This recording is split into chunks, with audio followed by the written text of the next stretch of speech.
ಇಟ್ಟು ಕೋಣಾಗ್ಯಾರ ಇವ್ ಸಣ್ಣಾಗಿ ಕಡ್ದ ನಮ್ಮ ಹುಡುಗಿ ಊರ 4 ದಿನ ಉಂಟು ಅಲ್ಲಿ ಇವಕ್ಕೆ ಒಂದು ಸ್ವಲ್ಪ ನಾಚಿಕೆ ಮಾನ ಮರ್ಯಾದೆ ಅನ್ನೋದು ಐತೆ ಇಲ್ಲ ಇವು ಅಂತ ಎಲ್ರಿ ಇವು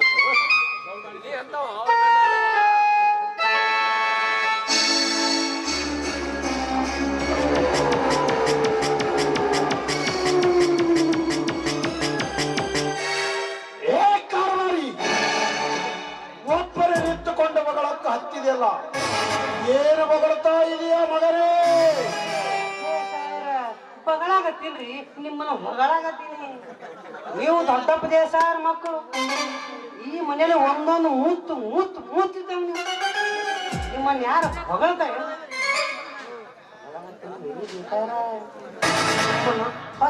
ತೊಳಿಗಿದ್ದೀನಿ ಅಲ್ರಿ ಸರ್ ನೀವು 3 ಮಂದಿ ಅಂತ ಹುಟ್ಟಿದ್ರು ಕೂಡ ಹೊತ್ತಿನ ಹುಟ್ಟಿದ್ರು ಕೂಡ ನೀವು ಒಂದು ಸ್ವಲ್ಪ ಜಗಳ ಐತೆ ಒಳ್ಳೆ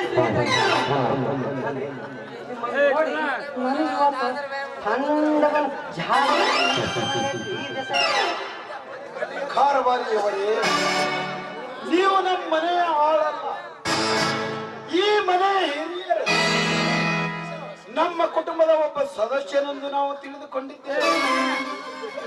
ಕಾರವಾರಿಯವರೇ, ಈ ಜಗಳ ಇಲ್ಲಿಗೆ ನಿಲ್ಲಿಸಬೇಕೋ ಏನು ಮುಂದುವರಿಸಬೇಕು? ಹೇಳಿ ಕಾರವಾರಿ, ಏನು ಮಾಡಬೇಕು? ಈ ಜಗಳ ಇಲ್ಲಿಗೆ ಮುಂದುವರಿಸ್ತಿರೋ ಏನು ಇಲ್ಲಿಗೆ ಬಿಡ್ತೀರೋ ಅನ್ನೋದು ನೀವು ಹೇಳ್ರಿ. ನಿಮ್ಮ ಮನಸ್ಸಿನೊಳಗೆ ಏನೈತೆ ಅಂದು ನಾ ಹೇಳ್ತೀನಿ. ಜಗಳ ಅಂತ ಮ್ಯಾಲ ಹೊಡಿಯೋದು ಇರ್ತಾವ ಕೈನು ಮುಡ್ತಾವ ಕಾಲು ಮುಡ್ತಾವ ರಕ್ತನು ಹರಿತದ ಮ್ಯಾಲ ಹಣನು ಹೋಗ್ತಾವ. ನೀವೇನು ಕಾಳಜಿ ಮಾಡಕ್ ಹೋಗ್ಬೇಡ ಅಷ್ಟೇ ಹೇಳ್ರಿ. ಜಗಳ ಮುಂದುವರಿಸ್ಬೇಕು ಏನು ಇಲ್ಲಿಗೆ ನಿಲ್ಲಿಸ್ಬೇಕು? ಕಾರವಾರಿ, ದೊಡ್ಡ ಮನೆತನವರ ಜಗಳ ಅಂದ ಮೇಲೆ ಒಂದು ಹೆಣ ನೆಲಕ್ಕೆ ಬಿದ್ದ ನಂತರವೇ ಜಗಳ ಮುಕ್ತಾಯವಾದ. ಅದಕ್ಕೋಸ್ಕರ ಮುಂದೆ ಮಾತಾಡಕ್ ಹೋಗ್ಬೇಡ್ರಿ. ನೀವು ಹೇಳಿದಂತೆ ನಾವು ಕಾರವಾರಿ, ನೀವು ಹೇಳಿದಂತೆ ನಾವು ಕೇಳಿವಿ. ಈ ಜಗಳ ಮುಂದುವರಿಸಬೇಕು ಏನು ನಿಲ್ಲಿಸಬೇಕು? ಅಲ್ರಿ ಸರ್, ಸಣ್ಣ ಮಾತಾಡ ಯಾಕಪ್ಪ ಅಂದ್ರ ಏನ್ ಹಿಂದ್ರ ಕಡೆ ಎದ್ದು ಬರ್ತದೋ ಆತಪ್ಪ ಅಂದ್ರ ಗೋಡೆಯಾಗಿನ ಗೂಂಟ ಕೀರ್ತಿ ಹಂಗಾಗ್ಬಿಡ್ದ ಪರಿಸ್ಥಿತಿ. ಅದಕ್ಕೆ ನಾವು ಒಂದು 10 ನಿಮಿಷ ಆಲೋಚನೆ ಮಾಡಿ ಹೇಳ್ತೀನಿ ಸರ್. ಪರವಾಗಿಲ್ಲ, 10 ನಿಮಿಷ ಆಲೋಚನೆ ಮಾಡು.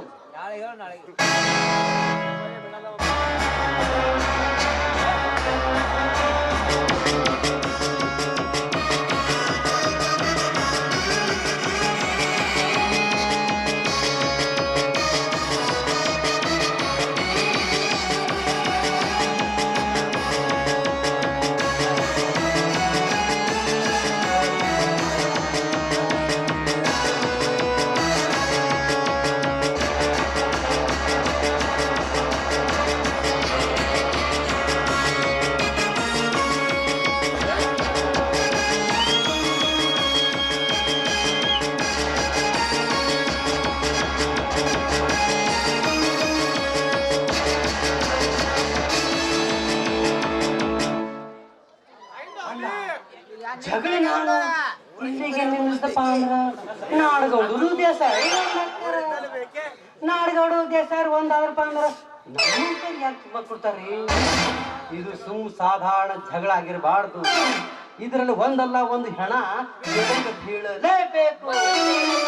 ಒಂದು ದೇಸಾಯರ ಮನೆಯಲ್ಲಿ ಹೆಣ ಬೀಳಬೇಕು, ಇನ್ನೊಂದು ನಾಡಗೌಡರ ಮನೆಯಲ್ಲಿ ಹೆಣ ಬೇಕು. ನಮ್ಮ ಹೆಣ ಅದ್ರೊಳಗೆ ಬೀಳಬಾರ್ದು.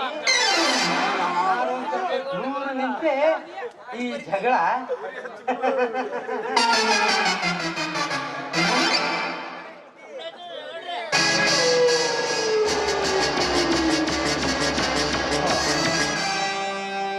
ಕಾರವಾರಿಯವರೇ, ಆಲೋಚನೆ ಮಾಡಿದಿರಿಯೋ?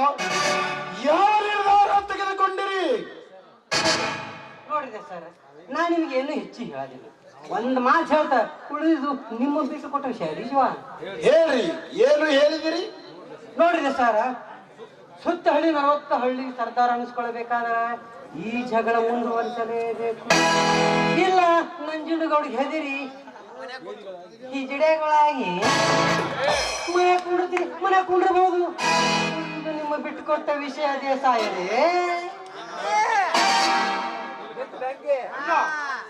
ಕಾರ್ಮಾರಿಯವರು ಹೇಳುವ ಮಾತು ಸತ್ಯವಿದೆ. ಸುತ್ತ 40 ಹಳ್ಳಿಗಳ ಅಧಿಕಾರ ನಮಗೆ ಬರಬೇಕಾದರೆ ಬಂಡತನದ ಗುಂಡಾಗಿರಿ ಪ್ರಾರಂಭಿಸಲೇಬೇಕು. ಪ್ರಾರಂಭಿಸಲೇಬೇಕು. 10 ಹೆಣಗಳು ಉರುಳಿದರೂ ಸರಿ, ರಕ್ತದ ಹೊಳೆ ಹರಿಯಲಿ. ಆ ನಂಜುಂಡ ನಾಡಗೌಡನ ಅಧಿಕಾರ ಅಂತ್ಯವಾಗಲೇಬೇಕು. ಸುತ್ತ 40 ಹಳ್ಳಿಗಳಲ್ಲಿ ಈ ದೇಶಾಯರ ದರ್ಪ ಬೇಕು. ಹೌದು ಸರ್,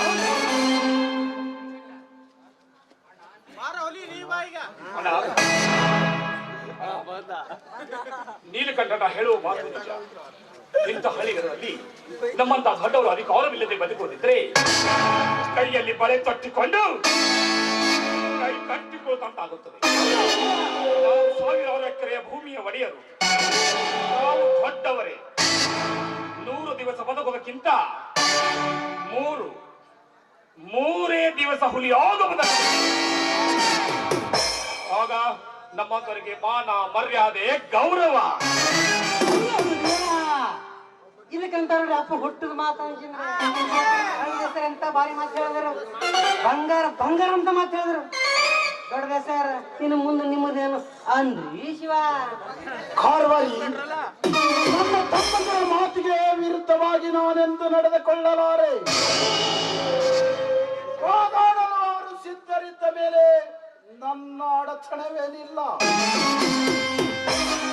ಈ ಕದನ ಮುಂದುವರಿಯಲಿ, ಸರ್ವ ಸಂಪತ್ತು ನಾಶವಾದರೂ ಚಿಂತೆ ಇಲ್ಲ. ಆ ನಂಜುಂಡ ನಾಡಗೌಡನ ಅಧಿಕಾರ ಸುತ್ತು 40 ಹಳ್ಳಿಗಳಲ್ಲಿ ಮಣ್ಣು ಮುಕ್ಕಲೇಬೇಕು. ನೀಲಕಂಠ, ಮಣಿಕಂಠ, ಹಿಂದಿನಿಂದ ಪ್ರಾರಂಭಿಸಿರಿ ನಾಡಗೌಡನ ವಿರುದ್ಧ ಯುದ್ಧದ ನಾಂದಿಯನ್ನು.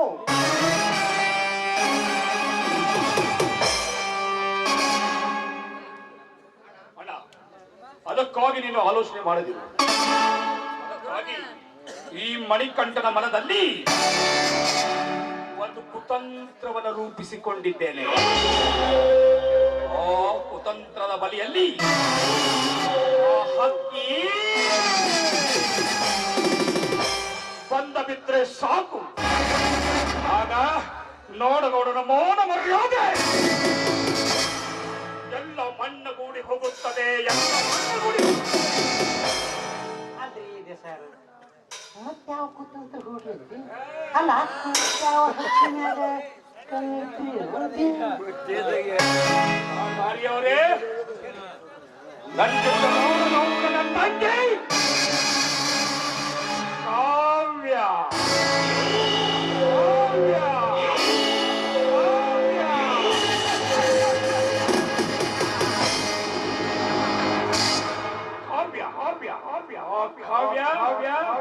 ನನ್ನ ಕಾಲಡಿಯಲ್ಲಿ ಬಂದು ಬೀಳಲೇಬೇಕು.